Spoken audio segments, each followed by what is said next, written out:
O apóstolo Paulo, escrevendo aos Efésios, no capítulo 1, ele começa a sua carta com um hino maravilhoso. No versículo 3 ele diz: Bendito seja o Deus e Pai de nosso Senhor Jesus Cristo, o qual nos abençoou com todas as bênçãos espirituais nos lugares celestiais em Cristo Jesus. Paulo começa a sua carta com gratidão, agradecendo a Deus pela grande, eterna e completa salvação na pessoa do Senhor Jesus. Queridos irmãos e amigos, é muito gratificante poder estarmos aqui para trazer a palavra do Senhor ao seu coração, ao nosso coração, na expectativa de que Deus esteja abençoando a sua vida, abençoando a vida de toda a sua família e, sobretudo, trazendo vida eterna àqueles que ainda não a têm. Dando continuidade aqui sobre a volta do Senhor Jesus, eu gostaria de estar tocando no último aspecto, que é o julgamento final. Para que haja uma compreensão deste assunto, eu tenho tentado cronologicamente trazer os fatos em uma ordem sequencial, para que haja uma compreensão deste assunto que é muito importante para nós. Nós falamos sobre os sinais que precedem a volta de Jesus, nós falamos sobre o modo como ele há de voltar, falamos sobre o motivo pelo qual ele voltará e, finalmente, falamos sobre os resultados finais. Dentro deste aspecto final, nós falamos na última mensagem sobre a revelação de Jesus e dissemos que, segundo a escatologia, a volta de Jesus se dará em 2 estágios. Uma única volta a este mundo, porém, em 2 estágios, em 2 momentos importantes na vida da raça humana, na nossa vida.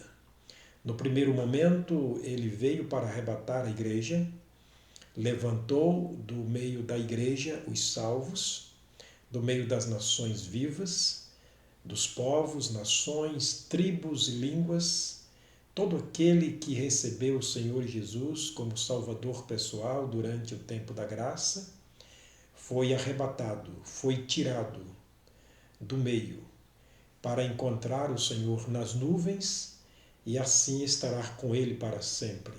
De acordo com a carta de Paulo aos Tessalonicenses, no capítulo 4, versos 13 a 18, da sua primeira carta. E o segundo momento é chamado de revelação. É aquele momento quando Jesus se dará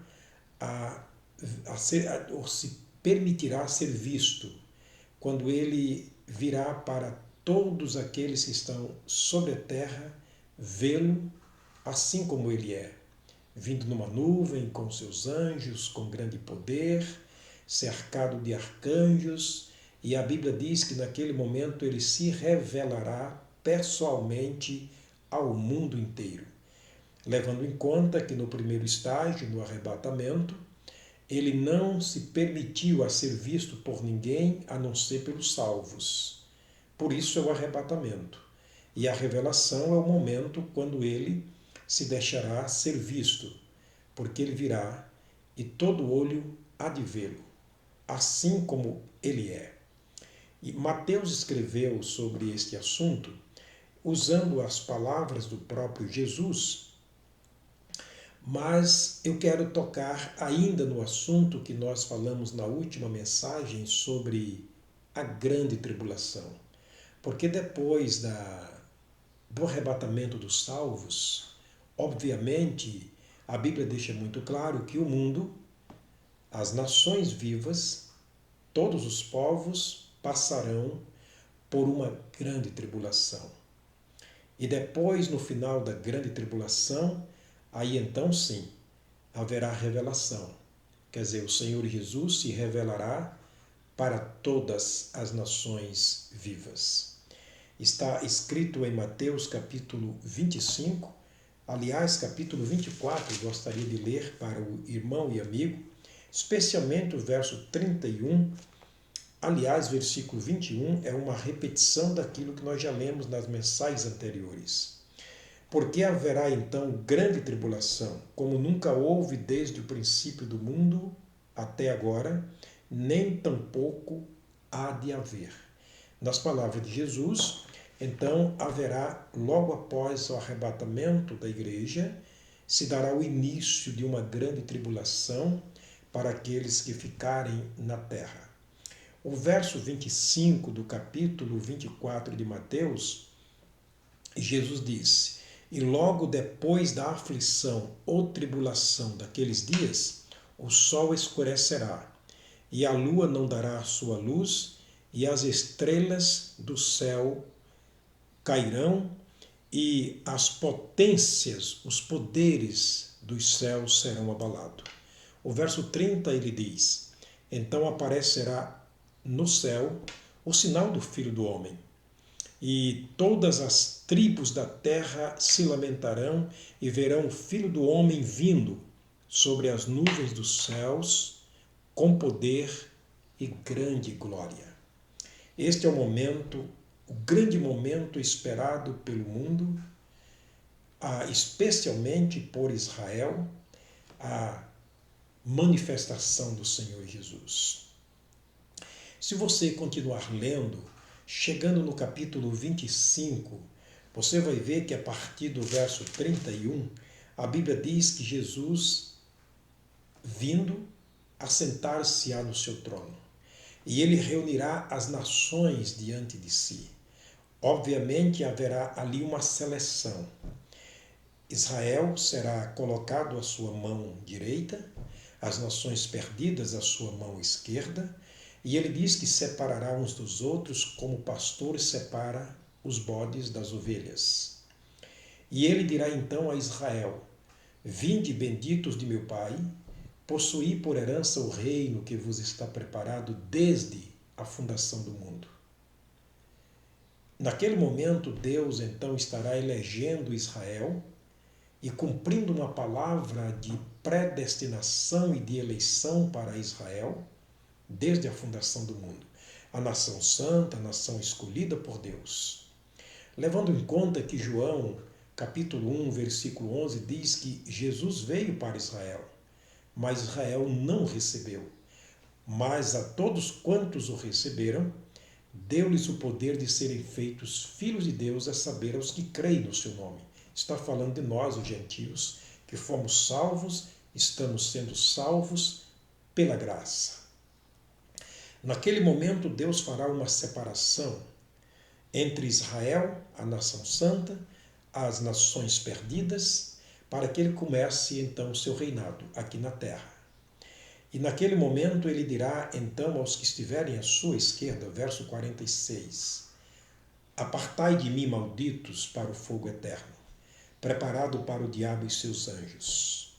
Então haverá ali uma definição entre Israel e as nações perdidas, naquele momento, quando Jesus vier e sentar no seu trono, para dar início, então, uma série de, ou seja, o seu reinado sobre a face da terra.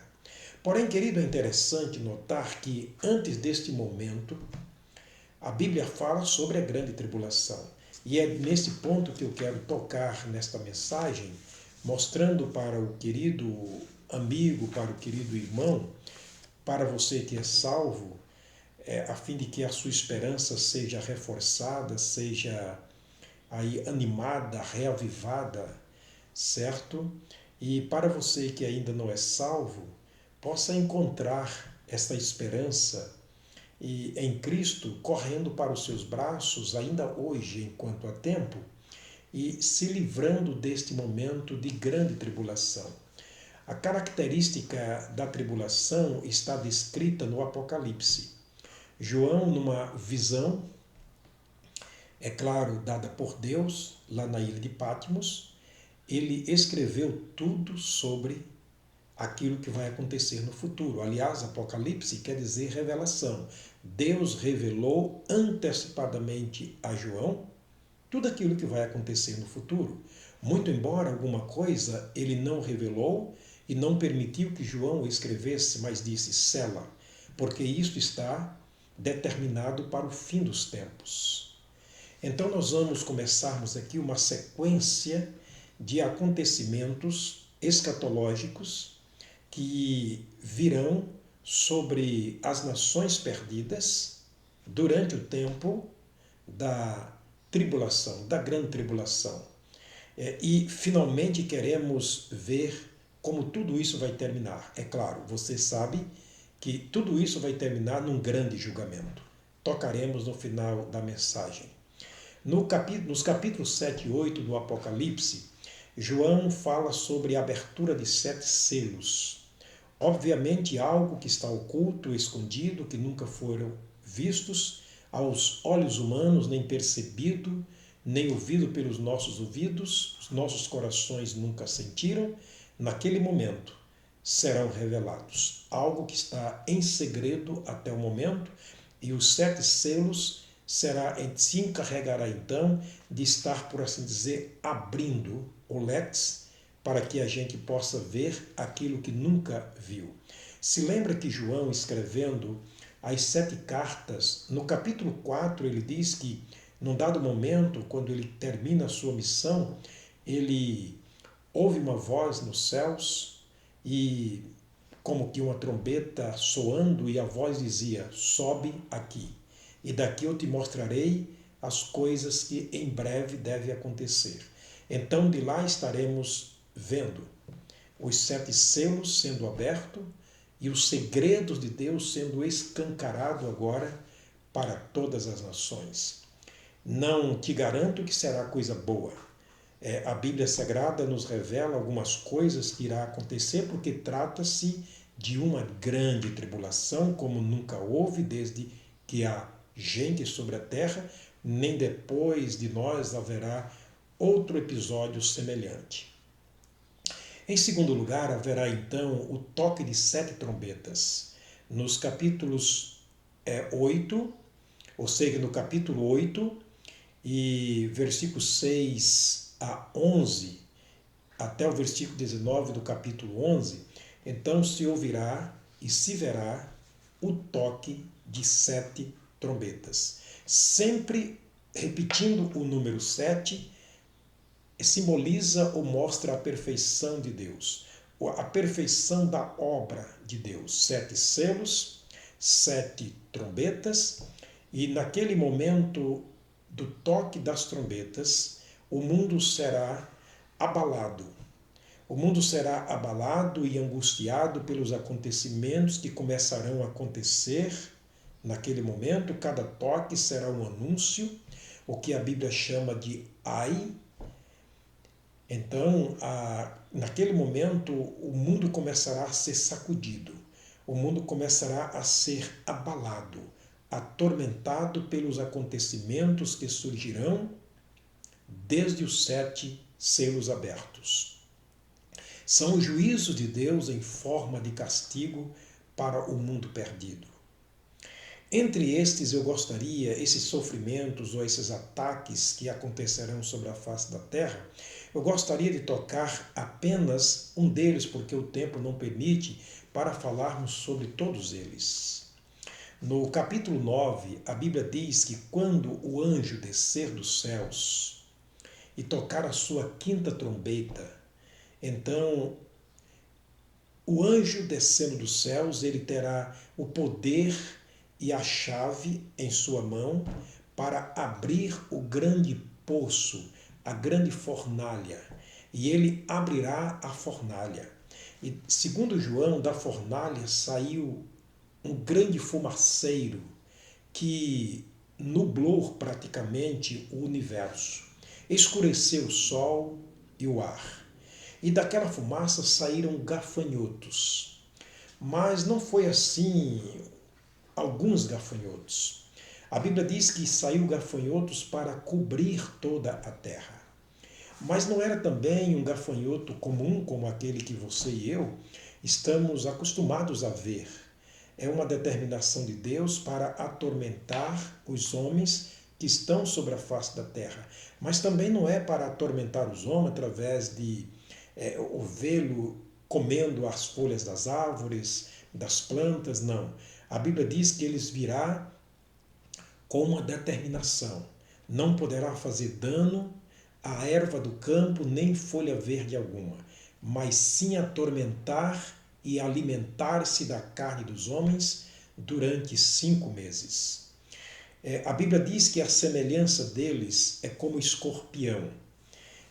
Como escorpião, em suas caudas eles têm ferrões, e com eles então atormentarão os homens durante 5 meses. 5 meses. E, segundo a Bíblia, uma outra característica é como cavalos aparelhados para a guerra. Eles têm couraça semelhante a ouro. Eles têm rosto como homens, cabelos como cabelos de mulheres. Eles têm dentes como dentes de leões. E as nações serão atormentadas por 5 meses. Os homens desejarão naquele momento, no versículo 9, morrerem, mas a morte fugirá deles, porque eles não virá também para matá-los. Esses gafanhotos virão para atormentar as nações perdidas por 5 meses. Em terceiro lugar, nós temos então as 7 taças cheias da ira de Deus. Sempre 7. 7 taças cheias da ira de Deus. Você vai ler isso nos capítulos 15 e 16 do Apocalipse. E nessas taças, na abertura, ou seja, quando forem jogadas essas taças sobre a face da terra, algumas coisas acontecerão também horríveis. E aí nós vamos ver que uma chaga maligna acometerão aos homens, ou os homens serão acometidos por uma chaga maligna, uma única ferida da cabeça aos pés. Aqueles que conhecem a história de Jó devem ter uma visão de mais ou menos o que é uma chaga maligna. Em segundo lugar, as águas se tornarão em sangue.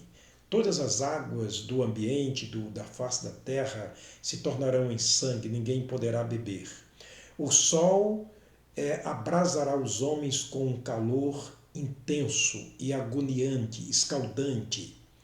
O trono da besta se fará então tenebroso. Lembra que nós falamos na última mensagem que com o anticristo virá então a besta, e o anticristo e o falso profeta. A besta estará agindo nessa época, reinando sobre a terra entre as nações vivas, e naquele momento o seu trono se tornará em trevas, escurecerá. Os homens morderão as suas línguas de dor por causa da agonia, da intensa agonia que eles passarão naquele momento. As águas do grande rio Eufrates se secarão. O ar, a atmosfera será invadida com grandes vozes. Aí se ouvirá grandes vozes. No capítulo 16, versículo 17 a 21.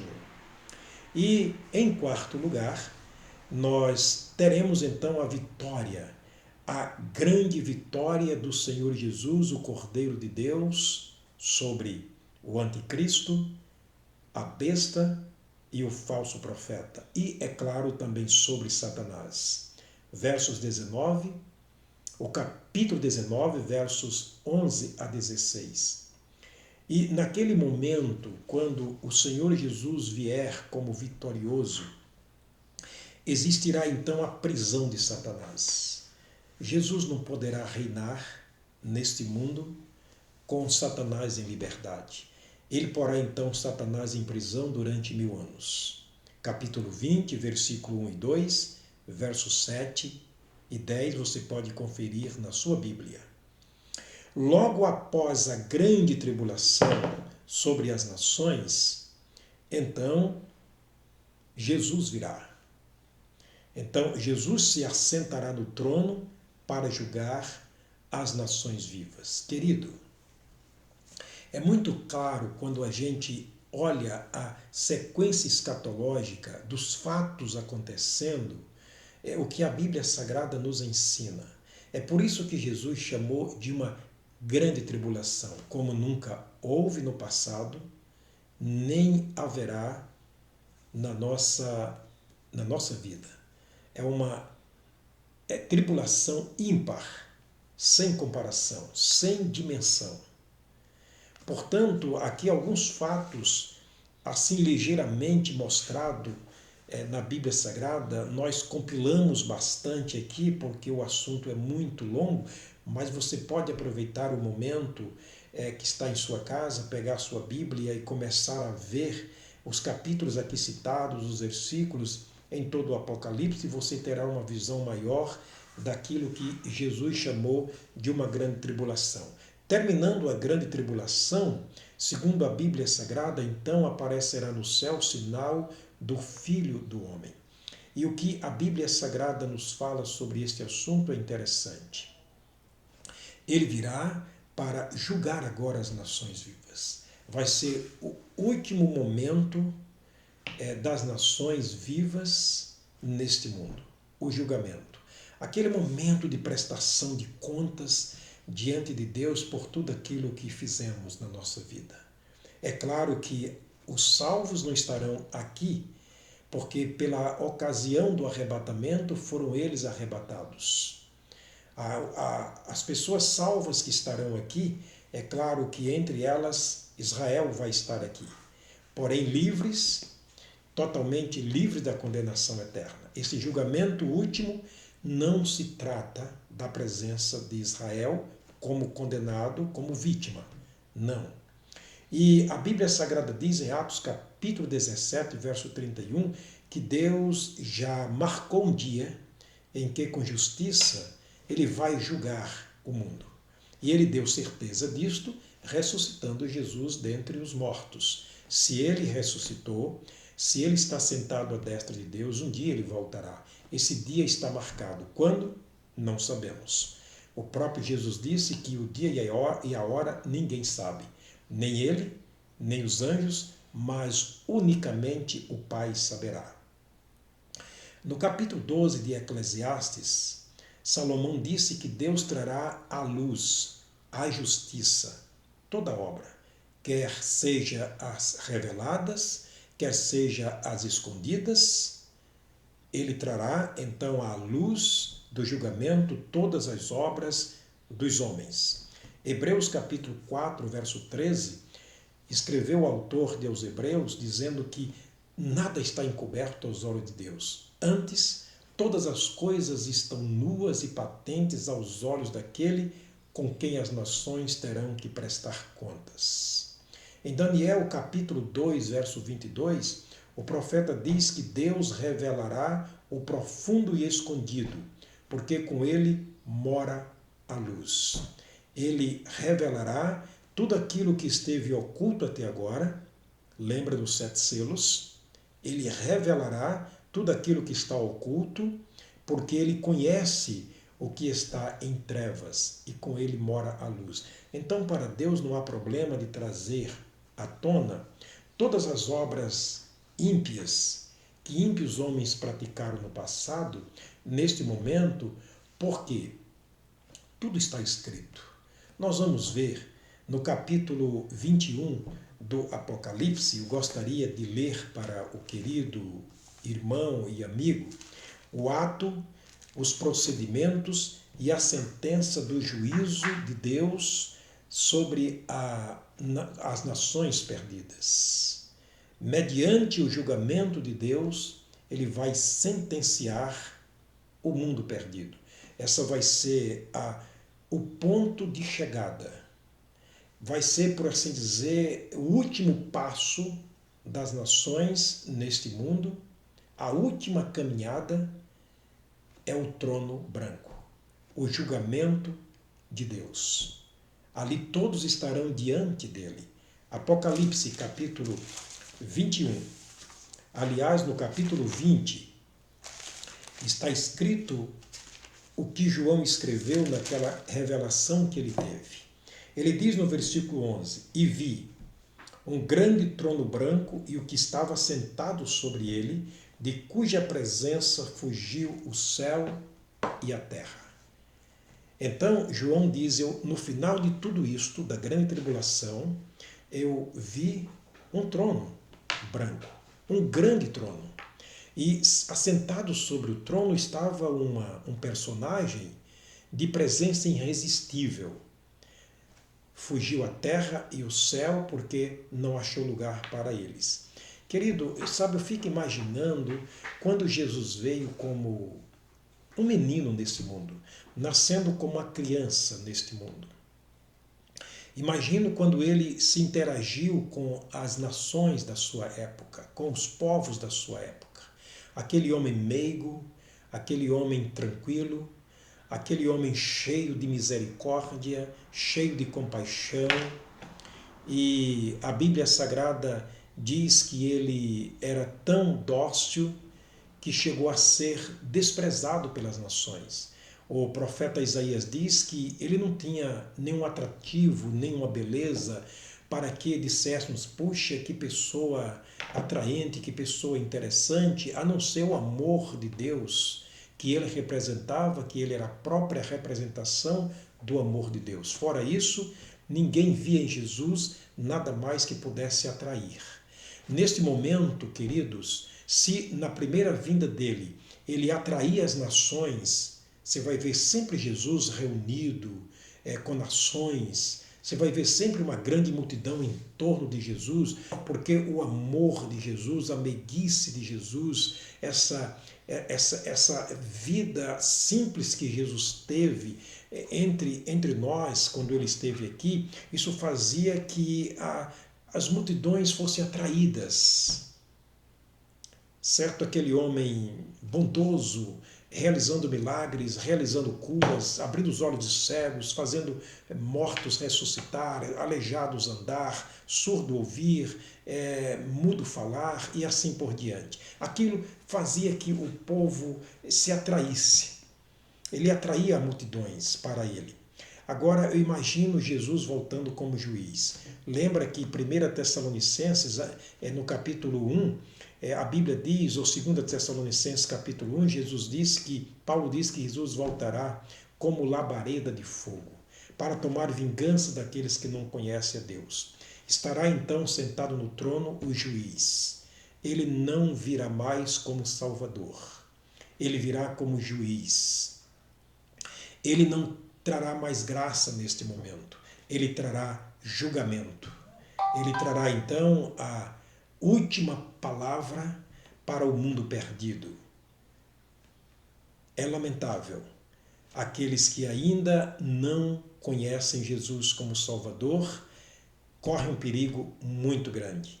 E naquele momento a Bíblia diz que João, na sua grande visão, no versículo 12, ele diz, e vi, sempre ele estava vendo, porque ele estava como que num telão repercutindo as coisas que haveria de acontecer. Ele viu o trono, sentado sobre o trono, um de cuja presença fugiu a terra e os céus, era na verdade uma presença repelente, e ele viu também os mortos.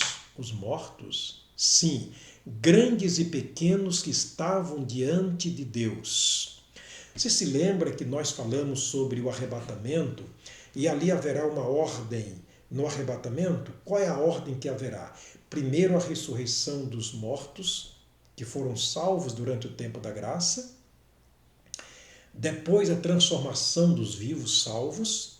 E aí sim o arrebatamento de todos juntos a encontrar o Senhor nos ares. O Apocalipse diz que bem-aventurado é aquele que faz parte da primeira ressurreição, porque os outros mortos não ressuscitaram.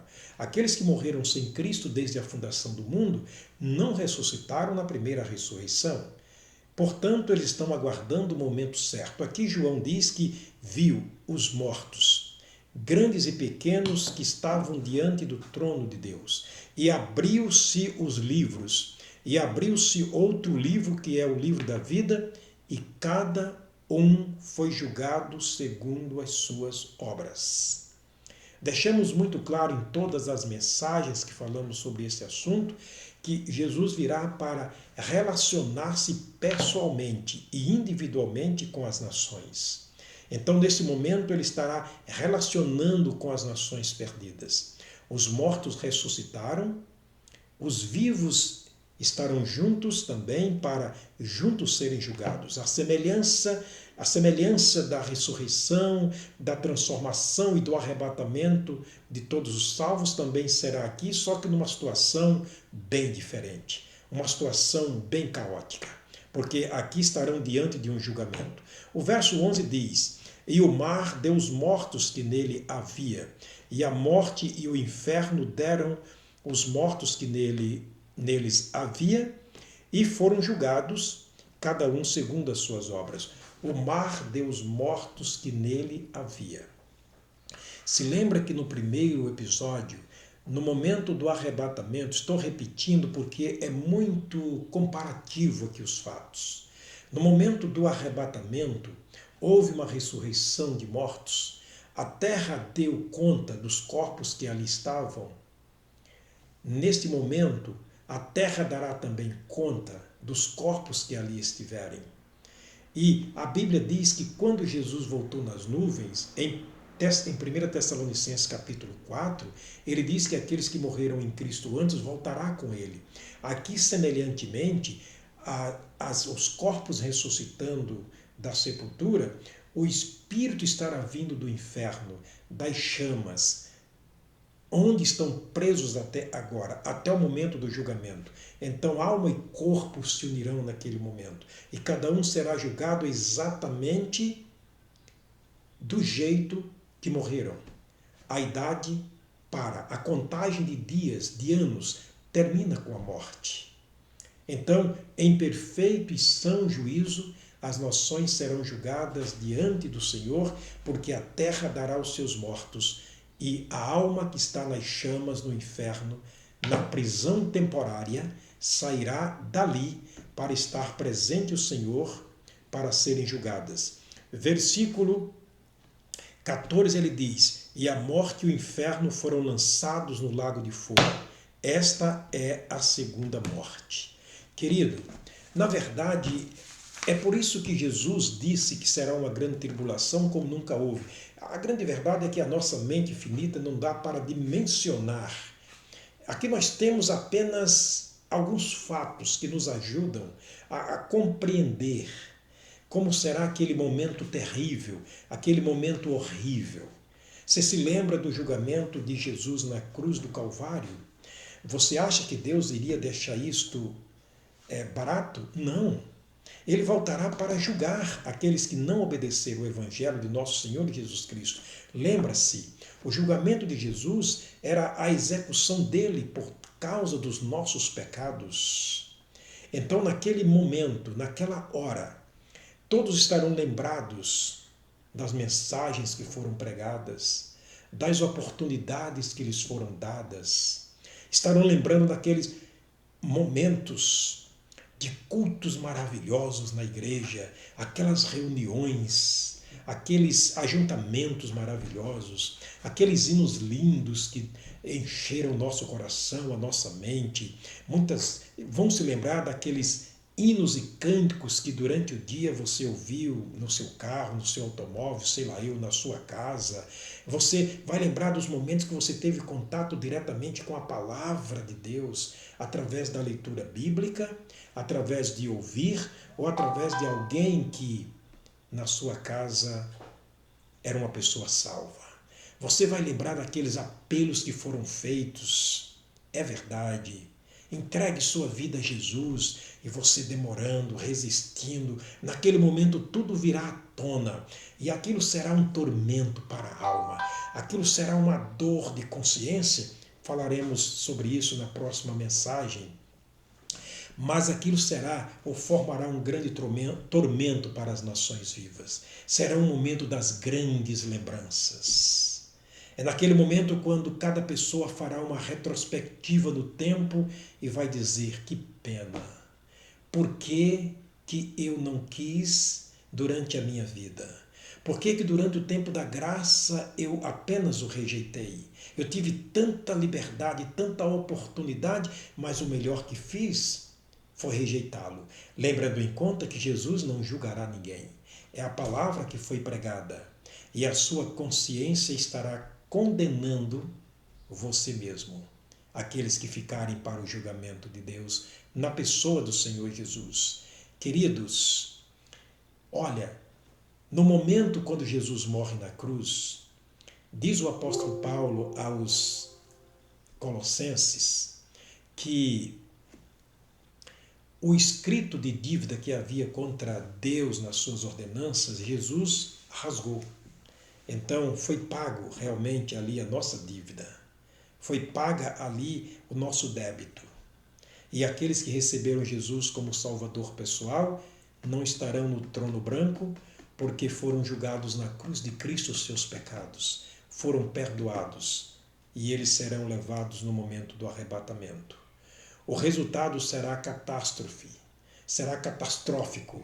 Realmente haverá uma grande catástrofe sobre a face da terra naqueles dias e os resultados serão terríveis. O versículo 15 do capítulo 20 diz: E aquele que não foi achado inscrito no livro da vida foi lançado para o lago de fogo. Todo aquele cujo nome não estiver no livro da vida, então foi lançado para o lago de fogo. É naquele momento quando as nações serão jogadas, juntamente com Satanás, com a besta, o falso profeta, na prisão perpétua chamada Lago de Fogo. Queridos, o salmista, escrevendo o Salmo 9, verso 17, ele diz que todas as nações serão lançadas no inferno.